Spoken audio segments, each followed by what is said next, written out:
அந்த 2 வடபழனி ஆண்டவர் படத்தில் ஒரு படத்தை அந்த அம்மாகிட்ட கொடுத்து நீங்கள் இதை வச்சிங்கன்னு சொல்லி மிச்சம் இருக்கிற வடபழனி ஆண்டவர் படமும், அன்னையனார் சிலை படமும், பாம்பன் சுவாமிகள் படமும், அப்புறம் ஏலக்காமலை, இது எல்லாமே குப்தி கார்த்திக் சுவாமி கோயிலோட கருவறையில் போய் சேர்த்தணும் மட்டும்தான் என்னோட எண்ணம். அது மட்டும் இல்லாமல் ஒருவேளை இந்த கூட்டத்தினால், ஏன்னா முன்கூட்டியே அந்த தம்பி சொன்னார், நீங்கள் காலையில் 6 மணிக்கு வந்தால் தான் என்னால் உள்ளே உங்களை கொண்டு போக முடியும், ஆனால் என் உடல்நிலை சரியில்லை. நான் வந்து சொன்னது என்னென்னா, இல்லை நான் எப்படி இருந்தாலும் வந்து சாமியை பார்த்துட்டு நீங்கள் போனால் அந்த ஜத்தின் நம்மளை கூட்டு போனார் பாருங்க. அவர் வந்து எங்கே உட்காந்துருக்காருன்னா கரெக்டாக முருகரோட பூஜை நடக்கிற இடத்துல உட்காந்துருக்காரு. என்னோட உதவியாளர் பார்த்துட்டு வந்து சொல்கிறார், சார் அவர் தாண்டி வரணும்னா பெரிய விஷயம் முடியாது, நம்ம இதெல்லாம் முடிஞ்சதுக்கப்புறம் தான் போவாங்கன்னு சொல்லி கரெக்டாக 10:30 மணிக்கு கோவில் திறப்பாங்கன்னு சொல்லி சொல்கிறாங்க.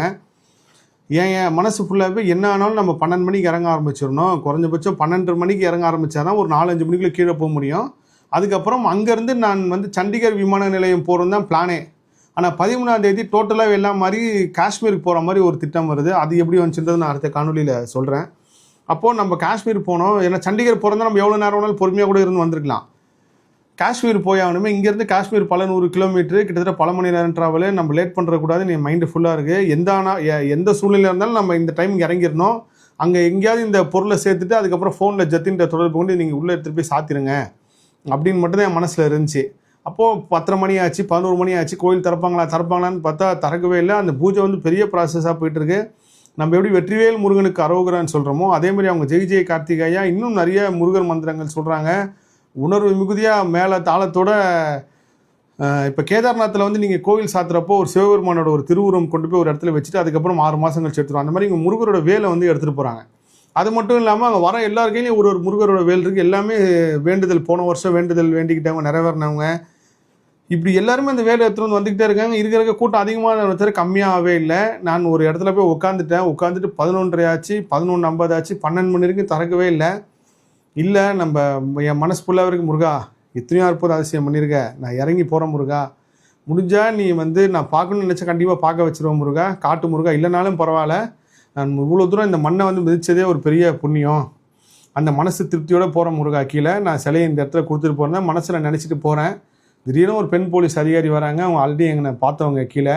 எங்கே சார் போகிறீங்க அப்படின்றப்போ நான் ஹிந்தியில் சொல்கிறேன், இந்த மாதிரி எனக்கு ஃப்ளைட்டுக்கு டைம் ஆகிடுச்சு, நான் இங்கேருந்து இன்னொரு இடத்துக்கு ட்ராவல் பண்ணி போனோம், நான் தமிழ்நாட்டிலேருந்து இவ்வளோ விஷயம் எடுத்துகிட்டு வந்தேன், ஆனால் இதை கொடுக்க முடியாமல் ஒரு மனசு வருத்தத்தில் நான் போகிறேன், இவ்வளோ கூட்டமாக இருக்குது, கோயில் எப்போ திறப்பாங்களோட தெரியல அப்படின்னோடனே, நான் தெய்வம் மாதிரி உண்மையிலேயே முருகர் தான் அந்த அம்மா அமைச்சிருக்காருன்னு நினைக்கிறேன். அந்த அம்மா வாங்க சார்னு சொல்லி என் கையை கூட்டத்தில் பிடிச்சிக்கிட்டு நேராக ஒருத்தட்ட கூப்பிட்டு போகிறாங்க. அவர் பேர் வந்து விஷால். அந்த விஷால் கிட்ட தான் அந்த பொருளை நான் சாத்துறேன். அப்புறம் விஷாலுக்கு நான் யார் என்னன்னு சொல்லி அறிமுகமாகி அவருக்கு ரொம்ப உணர்வு, தமிழ்நாட்டிலேருந்து வந்திருக்கேன்னொடனே அவர் அவ்வளோ கூஸ் பம்ப்ஸாக பார்த்தாரு. என்னை கட்டி பிடிச்சி பேசி வாங்கன்னு சொல்லி அவரும் என் கையை பிடிச்சி மொத்த கூட்டமும் வெளியே வர வழியில் வந்து என்னை உள்ளே தள்ளுறாரு. அங்கே இருக்கிற எல்லா போலீஸும் அவரை பார்த்தா ஒரு ரெஸ்பெக்டாக மதிக்கிறாங்க. இது எல்லாமே ஒரு 10 நிமிஷத்தில் நடந்தது. முருகர் அற்புதம் அதிசயம் தான், இது சத்தியமான உண்மை. நான் பொதுவான சமமான மனநிலைக்கு மாறி கிட்டத்தட்ட ஒரு வருடக்கும் ஆகுது. எவ்வளோ துன்பம் வந்தாலும், எவ்வளோ அவமானப்பட்டாலும், எவ்வளோ புகழ் வந்தாலும் எல்லாத்தையும் ஒரே மாதிரி பார்க்குற மனநிலை வந்து எல்லாருக்கும் வராது, எனக்கும் வரல. ஆனால் நான் வந்து ஒரு சில விஷயங்கள் வந்து பழகிக்கிறேன், அது இப்படி தான் சொல்லி. நான் இந்த இவ்வளோ முருகர் பற்றி பேச ஆரம்பித்து கூட தனிப்பட்ட முறையில் தொழில் ரீதியாகவோ இல்லை வியாபார சம்மந்தப்பட்ட சில விஷயங்களும் கூட நான் அவமானப்படுறப்போ கூட கொடுப்பதும் முருகனே, கொடுக்க வைப்பது எல்லாமே முருகனுக்கு தெரிஞ்சு நம்ம இவ்வளோ பெரிய இடத்துல வச்சுருக்காரு. அப்போ இதையும் நம்ம அனுபவிக்கணும். இதெல்லாம் அனுபவிக்க தான் என்னென்னா, இந்த இமயமலை பயணத்தில் உயிர் பொழைச்சி வரும்போது கூட ஏதோ ஒரு ஊழ்வினை கற்பனை முருகப்பெருமன் மாத்துறாருன்னு சொல்லி நான் கண்கூட உணர்ந்தேன். இல்லைனா இப்படி ஒரு வேதனை, இப்படி ஒரு விஷயம் தண்ணி வரைக்கும் மறந்து போய் நடக்கிற விஷயமா நடந்திருக்காது. இவ்வளோ ப்ரிகாஷியஸாக போய் நான் வந்து மாட்டேன்னு சொல்லணும். உள்ளே வரைக்கும் போய்ட்டு உள்ளே போய் முதல்ல அந்த உள்ளே இருக்கிற கருவறைக்குள்ளே எல்லா விஷயத்தையும் பார்க்குறேன். கூஸ் பம்ப்ஸாக இருக்குது. அந்த ஜத்தின் உள்ளே இருக்கார் கரெக்டாக கர்ப்ப கிரகத்துக்கு உள்ளே. அவர்கிட்ட எல்லா விஷயத்தையும் கொண்டு அன்னையினாரை வந்து வாங்குறாங்க. தண்ணியில் கழுவிட்டு, பாம்பன் சாமியில் கழுவிட்டு கடைசியாக அங்கே வந்து வைக்க மாட்டேன்னு சொல்லிட்டார்.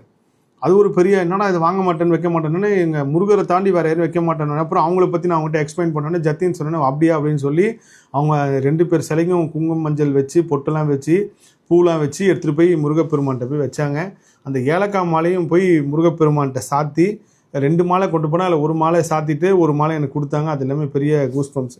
எனக்கு 5 நிமிஷம் 10 நிமிஷத்தில் வந்து எல்லாமே ரொம்ப மாயாஜாலமாக இருந்துச்சு. நம்ம வந்து கீழே போயிருக்க வேண்டிய ஆள் இப்படி நடத்தினாருன்னு சொல்லி என் கூட வந்து யாருக்குமே சாமி பார்க்க முடியல, அவ்வளோ கூட்டம். அதை தாண்டி செல்வம் எப்படியோ பார்த்துட்டேன்னு சொல்லி சொன்னார். அவரால் ஒரு மணி நேரம் தாமதம் ஆயிடுச்சு. அவர் கூட்டத்தில் காணாமல் போயிட்டார்.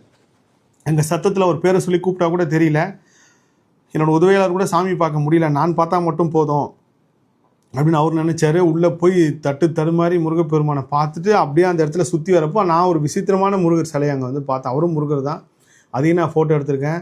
அதுமாதிரி வடப்பள்ளி ஆண்டவர் முருகப்பெருமான் கொடுக்கும்போது அவங்கள அந்த ஃபோட்டோ பார்த்தோன்னு தெரிஞ்சிச்சு இது முருகர் தான் சொல்லி அங்கே கொண்டு போய் வச்சுட்டாங்க. நான் அந்த ஃபோட்டோ பதிவு செஞ்சேன்னா நிறைய பேர் வந்து இது சிவபெருமானான்னு சொல்லி கேட்டதாங்க. கிடையாது, அங்கே இருக்கிற எல்லாமே முருகர் தான். அங்கே முருகருக்கு வந்து நெற்றிக்கனோடு அங்கே வழிபடுறாங்க. அதை தாண்டி ஒரு பெரிய முருகர் அற்புதம் அதிசயம் அங்கே இருக்குது. அதையும் நான் வந்து அடுத்த காணொலியில் பதிவு செய்கிறேன்.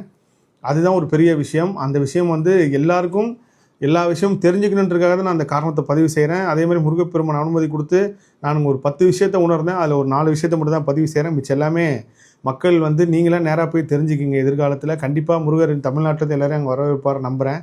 அடுத்த காணொலியில் சந்திப்போம். எல்லா புகழும் முருகனுக்கே. நன்றி.